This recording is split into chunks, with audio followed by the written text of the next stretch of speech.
Hey, I'm talking about Pokemon again because I finally had a revelation about it that I really, really liked. I'm having the hardest time figuring out how to intro this video.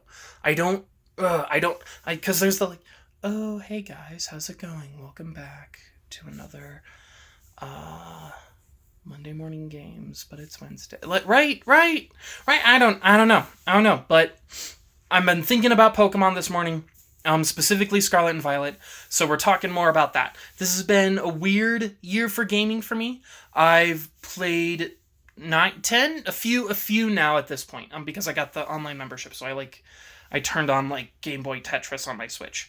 But in January, I had played 8 different games, over half of them to credits, and, since then, adding to the list of games to credits is Mario 64, and I'm currently going through Bravely Default right now. Again, and I realize that that's going to be big. Metroid Prime Remaster drops today, the physical copy, so I'm getting that, and I'm very excited for it. And so since that's the case, I didn't even make it through one chapter of Bravely Default. And I really have a feeling that I'm in, because I looked up some things online, because I was sincerely stumped. And I think that I'm at the rest of the game loop, where I'm doing the thing that I'm going to be doing for the rest of the game. Which I won't provide spoilers, but I think it's going to be literally that exact same thing. But I'm in chapter 5... 6, 7, but 3 more times. I'm not sure if they're going to add stuff. I know that there's still unlockables, right? I know that. But anyway, this is a video about Pokemon. Sorry, that's where I've been. So you would expect me to make a video about Mario 64, but I haven't figured out what I want to say about it yet. And I just figured out what I want to say about Scarlet and Violet, and it's the theming. People are saying that this story is so good, that it's good at a level that we haven't really seen since Black and White. And I've played White and Black too. So I've played each of them once in Nuzlocke. So I'm not as familiar with those games as I am. I feel like I'm literally more familiar with every other Pokemon game than I am White and Black 2. And those games are great. I would love to revisit them. I've got a Heart Gold Nuzlocke that I could go. I think I hit the I want to get Game Corner TMs. So I picked up something else. Right, it's kind of like what happened with Bravely Default, right? Something else more interesting comes along, and I don't feel the need to finish it. But anyway, sorry, back to Scarlet and Violet. You're getting all of the distractions today.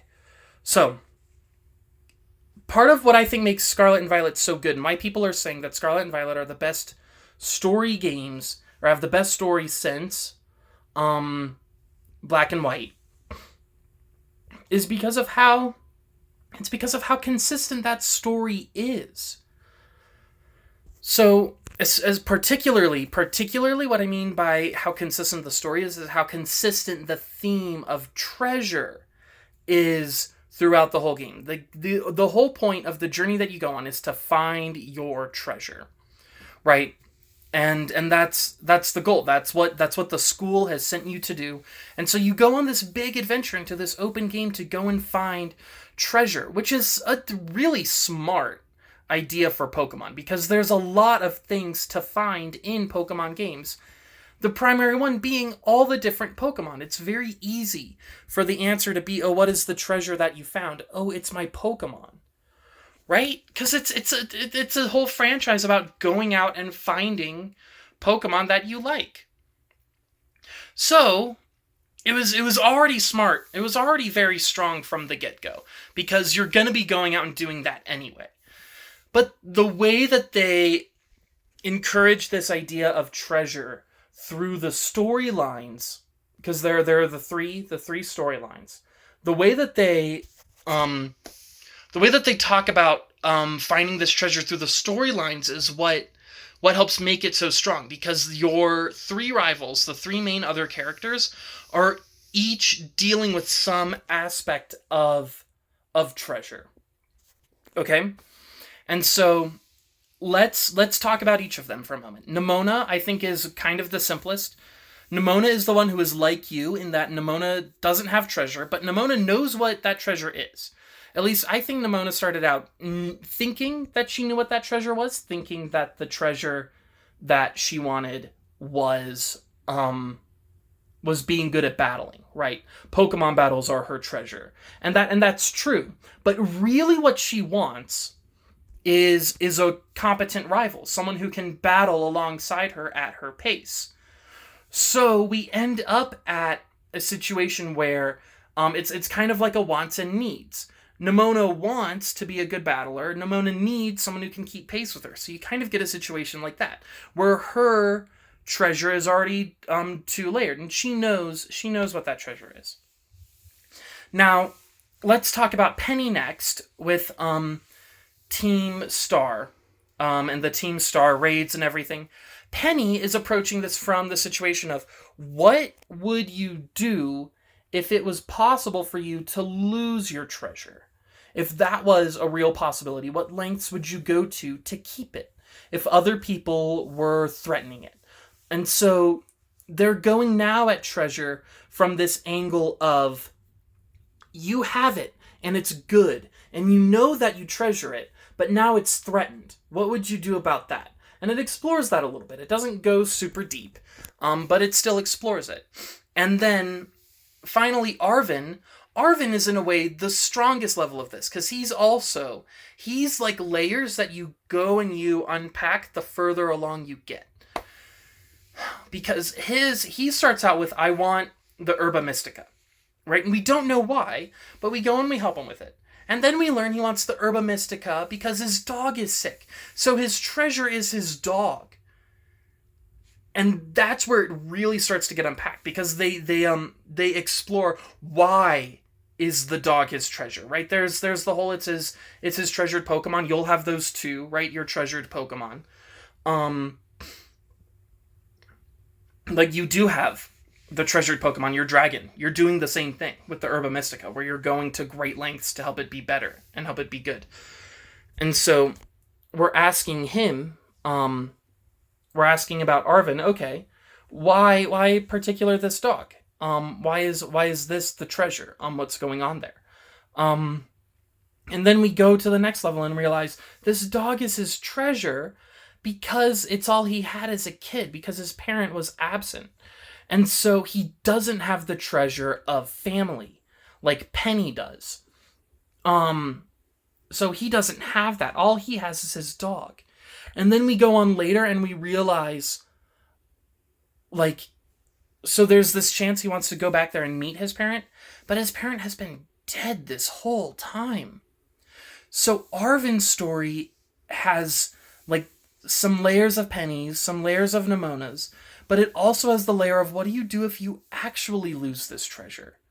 What happens when your treasure is really gone? And that's something that, like, we relate to, right? And if we haven't, we're going to. And that's, I think, why it hits so well, is because you have all of these characters that are all key characters, who are all competently written, that are all focusing on this treasure aspect. And so as you're going through, you are asking yourself about treasure. I think the only thing that I would change that would make this even more focused on treasure would be maybe, like, the gym battles themselves. The gym leaders are great, and I love them, and I love the Elite Four, except for Iono. She's annoying. Which I say as I'm making a video for the internet for people to watch, but I think Iono's annoying. And everything around her was annoying. But every other one was good. And I don't know, maybe they do actually enforce it because they know what they love to do, and that's their treasure. And they were able to be gym leaders doing that. I don't know. It would have been maybe even more explicit if the champion, Gita, said something like that. Also, why is Gita still La Primera after you battle her and beat her? like, I don't know if this is too Gen 1er of me and I'm just not getting with the times, but, like, I beat her. Nemona's beaten her. Before her, Nemona was La Primera. She was the first. She beat her. And then I beat her. And I beat her again in the tournament where we were trying to find the strongest person. I should be La Primera. I was playing as a lady. I'm La Primera. Yeah, Scarlet and Violet, they're games about treasure. And it just hit. Like, I thought about it this morning and it hit how interesting and connected all the thoughts were. So that's my take. It's definitely a jank game, but I think it's still worth playing for the story.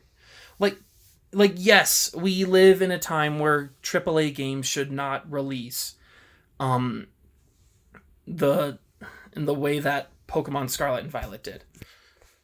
But, like, if you played games when you were a kid, you've played jankier games and liked them.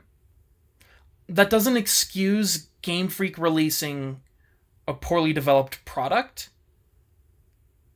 But now it doesn't really excuse you from not playing it. I can understand not buying it. It sold 10 million copies its first week. Now, you might not. It's very real that you might not. When I was in high school, I didn't. But chances are you know someone who has a copy of the game, and they might let you borrow it. You should ask and see. Because it's worth playing. If you don't want to give them the money, it's worth playing. Especially for the story. So that's the takeaway. Let me know what you thought. In comments if you'd like, or just message and reach out if you want to. I think the next video I'd make would be about Mario 64. I've already had a thought about it. I have Bravely Default. I have no idea what I'm going to do with that game. I mean, I'm obviously going to keep on playing it, but like, I'm going to go and get Metroid Prime Remaster, and I'm going to get home, and I don't think I'm going to be able to wait like after I get it. Like, I think I'm going to have it, and I'm going to want to play it, and Bravely Default can take a seat. I also have the Breath of the Wild DLC. I got it to play before Tears of the Kingdom. And it was on sale, so I got it because it was on sale. So, like, I've got games set up to play before Tears of the Kingdom drops, which is coming soon, and I'm excited for it. It'll be the first Zelda that I played at launch, like, with my friends. It's very exciting. You were there when I beat Skyward Sword. That was like my first video, right? It was me beating Skyward Sword for the first time. And that was before the HD one came out, I think. Well, yeah, I definitely beat it before the HD one came out. And definitely had a situation where I don't know if I would buy the HD one. I mean, I think I probably should. That copy of the Wii game is my brother's.